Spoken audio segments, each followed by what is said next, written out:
반갑습니다. 수학 작가 김정현입니다. 줌으로 인사를 드리게 됐는데요. 사실은 줌으로 저는 녹화만 하려고 이렇게 영상을 켰고요. 관련해서 지금 화면이 바로 나올 텐데 제가 연구했던 내용을 짧게 이야기를 하는 시간을 가져볼까 합니다. 수학 쓰기에 대한 정의와 의미를 살펴보고요.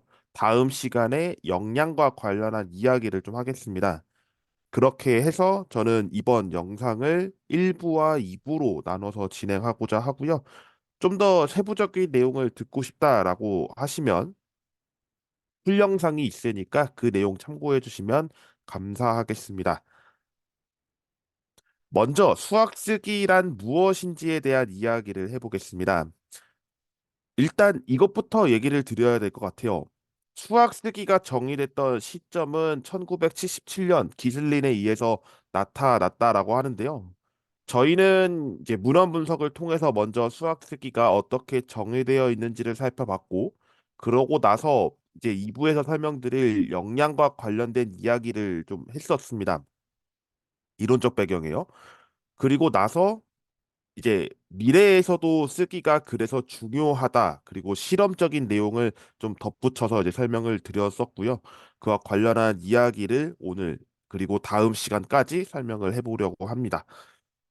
먼저 수학 쓰기가 무엇일까? 정의는 어떻게 내려졌을까? 이런 부분이 궁금하실 텐데요. 수학 쓰기는 수학을 학습하면서 자신이 표현하거나 남에게 전달할 때 수학적인 기호나 도표, 그래프 등을 활용해 글로 표현하는 것을 의미합니다. 그냥 쓰기라는 의미와 수학이라는 것이 결합되면서 함께 만들어진 용어 정의가 되겠고요.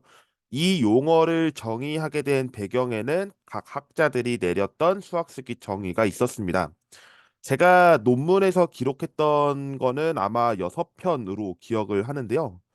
6편 중에 5편이 국외였고 한 편이 국내였습니다. 그러니까 국내에서 수학 쓰기가 정의가 됐던 것은 좀 없었고요. 그러다 보니까 국외문을 또 안 볼 수가 없었는데 그 내용이 바로 이 내용들이었습니다. 관련해서 소개를 드리면요. 뉴턴과 몰간이 2000년에 제시했던 논문에 따르면 수학교실 상황에서 만들어지는 다양한 글쓰기 장르를 포함해서 정의를 하고 있는 것으로 이야기하고 있는데, 그러니까 다양한 글쓰기 장르를 어떻게 보면 아울러서 수학 쓰기를 정의를 합니다. 근데 여기서 한 가지 더 알아야 될 거는 교실 상황이에요. 그러니까 학교 수학에서 일어나는 일들이라고 생각해 주시면 이해하시기가 좀 더 좋지 않을까 생각을 하고요. 그다음에 코엔과 그 동료들이 얘기했던 2015년 연구에서는 학생들이 자신의 수학적 추론을 포함하도록 유도하는 절차의 결과물로 종이에 기록한 모든 표현으로 이야기하고 있습니다. 그러니까 결과니까 학생들이 쓴 내용의 과정보다는 다 쓴 내용물을 보겠다라는 것이고 그것을 종이에 기록한다라고 되어 있죠. 근데 요새는 좀 트렌드가 맞지 않을 수도 있는 것이 종이뿐만이 아니고 다른 것도 기록합니다. 다른 것이라고 한다면 패드가 되겠죠. 패드나 탭이나 아니면 뭐 종이 이외에도 다양한 것들로 쓰기 때문에 시대가 변하면서 다양하게 나왔던 내용들, 그러니까 그런 부분들로, 그러니까 도구들로 쓰는 것들을 다 이제는 표현을 해야 한다라고 이야기할 수가 있겠고요. 제가 봤던 국외 논문의 최신 논문으로는 포엘 교수였습니다. 지금도 이제 소통을 하면서 여쭤보고 있는데요. 학생들이 수학 개념이나 절차에 대해 작성하는 쓰기 활동으로 정의하고 있습니다. 그래서 이 포엘 교수님 같은 경우는 좀 약간 TMI를 덧붙이자면 특수교육과 교수님입니다. 그 교수님이신데 그때 쓰기 활동이 무엇인지를 좀 가르쳐 주셨고 쓰기 활동이라는 것 중에서도 이제 수학을 가지고 얘기를 했죠. 근데 그분께 여쭤보니까 그래서 뭐가 중요하다더라라는 아이디어적인 부분을 좀 제안을 해주시면서 그때 이 소고 논문을 쓰게 된 결정적인 계기가 됐었는데요. 그러니까 수학 쓰기라는 정의가 제대로 나타나지도 않은 채 이 논문을 들여다보기 시작했고 결국 그 논문이 2017년에 봤던 문헌 분석이었을 겁니다. 29편이었는지 기억이 지금은 나지 않는데 그거에 나타난 문헌 분석을 저희는 복제 연구를 사용해서 제 지도 교수님께서 또 2023년 국내 논문을 가지고 분석하셨죠. 음, 그래서 그 연구들을 쭉 봤을 때 결국에는 이 수학 쓰기가 어떻게 정의되고 있는지를 살펴봤을 때 이렇게 대표적인 세 개를 정의하지만 제 본 논문에서는 5개의 해외 논문을 이야기하고 있음을 알려드립니다. 그리고 의사소통에서 바라본 수학 쓰기를 알아봐야 하는데요. 의사소통이라고 하는 것은 우리가 두 가지로 이야기를 나눕니다. 첫 번째, 서면적 의사소통, 두 번째, 구두적 의사소통입니다. 오럴 커뮤니케이션은 굉장히 우리가 지금도 어쩌면 오럴 커뮤니케이션으로 이야기를 하고 있는 것이죠. 하지만 일방향적일 겁니다. 저는 정보 제공을 위해서 제가 말을 하고 있고 여러분은 제가 이야기하는 내용을 듣는 입장에서 이 구두적 의사소통을 하고 있을 텐데요. 결국 구두적 의사소통의 요인으로 따졌을 때 말하기와 듣기가 될 겁니다. 그래서 지금 보면요, 언어, 시각적인 도움을 통해 발신자로부터 수신자에게 정보를 말로 전달한다라는 이야기를 합니다. 언어적 도움은 말 그대로 지금 이렇게 제가 얘기하고 있는 내용이 될 거고, 시각적 표현으로는 표정, 비언어적 표현을 얘기할 겁니다. 그런 점에서 이 구두적 의사소통을 이야기하는 부분은 매우 중요하겠죠. 어떻게 말로 전달하느냐에 따라서 이 의사소통에서는 이제 역량이 또 오르락 내리락 할 수 있기 때문에 그런 점이 중요하다라고 할 수 있겠고요. 그다음에 제가 중점적으로 이제 바라본 내용은 서면적 의사소통인데 서면적 의사소통이란 발신자가 수신자에게 글로 써서 문서 등으로 전달하는 모든 형태의 의사소통을 얘기합니다. 글로 쓴다라고 했죠. 이 글로 쓴다라는 것은 이제 직접 우리가 손으로 쓴다도 있겠지만 이제는 시대가 발달하면서 컴퓨터로 글을 쓰기도 하죠. 전자메일이 대표적인 예가 될 거고요. 그다음에 제가 이제 패드나 탭 이런 부분이 또 개발이 되면서 다양하게 소통을 할 수 있는 방법이 생겼습니다. 그래서 이 서면적 의사소통의 발전 속도는 나날이 급증하고 있다고 할까요? 그러니까 나날이 발전되어 왔다는 게 더 맞는 표현이겠네요. 그렇지만 구두적 의사소통과 서면적 의사소통 두 가지는 모두 균형 있게 가야 된다. 이것이 가장 중점적인 부분이라고 할 수 있겠습니다. 그래서 밑에 제시한 내용이 있는데요. 학교 현장, 그러니까 수학으로만 보더라도 학교 수학에서 수학적 의사소통을 다룰 때에는 대부분 구두적인 의사소통을 다룹니다. 여기에 집중을 한다는 이야기가 되는데요. 우리가 살펴봐야 되는 내용은 서면적 의사소통도 함께 발전해야 균형 있는 의사소통이 된다는 것입니다.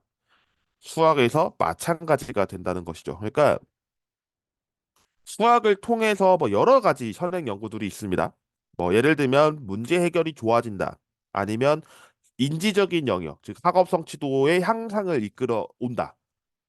그리고 수학 불안이 감소한다. 여러 가지 연구들이 있는데 그 중에서 의사소통 영역으로 이야기를 한다면 다음의 내용이랑 똑같을 겁니다. 서면적 의사소통과 구두적 의사소통은 모두 균형 있게 가야 하고 한쪽이 무너지면 시소가 이렇게 있었을 때 이렇게 무너지는 것처럼 붕괴라고 하죠. 의사소통의 붕괴. 그래서 이 내용에서 수학 쓰기는 매우 중요하다라고 할 수가 있겠습니다. 참고사항으로 2022 개정교육과정 중 수학에서는 의사소통이 이번에도 역량에 들어갔죠. 교과 역량. 교과 역량이라고 한다면 이제 2022 같은 경우에는 5가지를 제시합니다.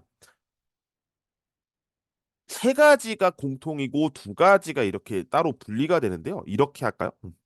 그러면 하나는 의사소통, 그다음에 문제 해결, 추론 이렇게 3가지는 공통입니다. 예전부터 나왔던 역량이고요. 그럼 나머지 2개는 뭘까요? 나머지 2개 중에 하나는 2009 개정교육과정부터 나왔던 정보처리 역량이고요. 다른 하나는 이번에 새로 생긴 연결, 커넥트니스입니다. 그래서 5가지 역량을 바탕으로 이 수학 교육에서 일어나야 한다라고 하고 있고요. 2015 개정 교육 과정은 이제 조금만 있으면 좀 이제 역사 속으로 사라지긴 하겠지만 그래도 되짚어 보자면 세 가지 말씀드렸던 문제 해결, 의사소통, 추론 이거 말고 여기에 있는 세 가지 정보 처리, 창의 융합, 마지막은 태도 및 실천이었습니다. 정보 처리는 계속 나왔다고 말씀을 드렸죠. 그리고 창의 융합이 있는데요. 창의 융합은 2022에서 없어졌냐라고 하는 것이 아니고 더 심해졌습니다. 융합 때문인데요. 융합이 2012년 때 굉장히 활발해지면서 창의 융합형 인재를 양성하겠다라고 했죠. 그때 내용이 연결로 들어갑니다. 그리고 태도 및 실천은 공통적인 소양으로 들어가는데요. 인성에 해당합니다. 결국에는 2015 개정교육과정과 2022 개정교육과정에서 좀 더 포괄적이면서도 더 넓은 의미로 역량을 가져다 왔기 때문에 역량이 줄었네라고 단순하게 생각할 것이 아니라 더 깊어졌다라고 하는 것이 더 맞는 표현입니다. 그런 점을 음, 참고하신다면 좋을 것 같고요. 초반에 말씀드린 것처럼 이제 역사적 배경이 있는데요. 국내에서 들어온 거는 비로소 2023년에 정의를 제시하고 있고 제가 이번에 2023년 12월 31일에 투고했던 것처럼 정의를 내렸습니다. 여러 연구들과 사전적 정의 여러 가지를 살펴보면서 내린 고민한 역사적 이제 역사 정의라고 할까요? 어쩌면 수학 쓰기와 관련된 연구를 진행하실 분들이 계시다면 제 논문을 아마 인용을 많이 하시리라 생각을 하는데 많이 됐으면 좋겠네요. 영향력 지수라는 이제 임팩트 팩터라고 하죠. 좀 많았으면 좋겠는데 모르겠습니다. 음, 어쨌든 이 역량이나 이런 그러니까 이제 정의나 이런 거를 내릴 때에는 특히 더 중요한 부분이기 때문에 자 그러면 수학 쓰기를 하는 목적은 무엇이냐? 호에르 교수에 따르면 학생들이 수학을 배우도록 돕고 수학 수업을 알리는 것을 포함하는 것에서 목적이 있다라고 제시합니다. 그러니까 수학 학습의 전반적인 내용이죠. 학교 수학에서 일어나는 것들, 그리고 학교 수학을 통해서 교사가 학생에게 제공하는 것, 이런 것들을 모두 포함하는 점에서 쓰기를 이야기하는데요. 결과적으로 이야기할 때는 이 쓰기라는 것을 통해서 두 가지 측면을 얘기하죠. 인지적 영역과 정의적 영역. 두 가지에서 결과들이 있는데 선행 연구들에 따르면 학업 성취도의 향상을 가지고 온다는 부분이 있습니다. 근데 이 학업 성취도 역량은요. 두 가지를 갖고 오는데 하나는 문제 해결 그리고 그다음에 증명과 관련된 추론입니다. 우리가 증명이라고 제가 단어를 쓰지 않고 추론이라는 단어를 썼는데 제가 2부에서 추론에 대한 이야기를 하겠습니다만 추론에서는 이제 여러 가지 추론이 있습니다. 연역적 추론이 있고요. 귀납적 추론이 있고 유비 추론이 있습니다. 유추라고 하죠. 그래서 이 세 가지와 관련된 시점을 보셔야 하는데 그와 관련된 정의는 제가 2부에서 자세하게 설명을 하겠습니다. 역량과 관련돼서 쓰기는 어떻게 연결을 지었는가 궁금하실 텐데 그 부분은 다음 영상에서 다루도록 하겠습니다. 그리고 정의적 영역과 관련해서는 쓰기가 아무래도 집중을 요하기 때문에 그런 부분에 있어서 수학에 대한 태도에 달라지는 그런 부분이 있습니다. 끈기 아니면 집중, 아까 말씀드린 거 이런 부분들은 대부분 정의적 영역에 해당하는데요. 그런 내용들을 처치 프로그램에서 담아서 나타난 결과들입니다. 국내 국외 구분 없이 정리를 한 거고요. 이렇게 해서 저의 일부를 끝내겠습니다. 수학 쓰기와 관련된 정의를 다시 한번 살펴보죠. 수학 쓰기는 수학을 학습하면서 자신이 표현하거나 남에게 전달을 할 때 수학적 기호나 도표, 그래프 등을 활용해 글로 표현한다라고 했습니다. 어쩌면 그냥 쓰기라고 했었으니까 수리 논술 아니면 서술형 논술형 이렇게만 생각하실 수도 있는데 그것이 아니고 수학을 쓰는 데 있어서 어쨌든 제3자가 그거를 보게 되고 그걸 봤을 때 어떻게 전달할 것인가를 생각하게 되는 거죠. 그러니까 단순하게 수학을 하는 사람끼리의 의사소통이면 모르겠는데 수학을 잘 모르거나 수학을 소개하고 싶은 상황이 왔을 때는 이 부분이 제일 또 중요할 겁니다. 그런 점에서 이 수학 쓰기에 대한 의미를 명확하게 아는 것이 중요하겠다라고 할 수가 있겠습니다. 오늘 영상은 여기까지고요. 다음 시간에 두 번째 영상으로 찾아뵙겠습니다. 고맙습니다.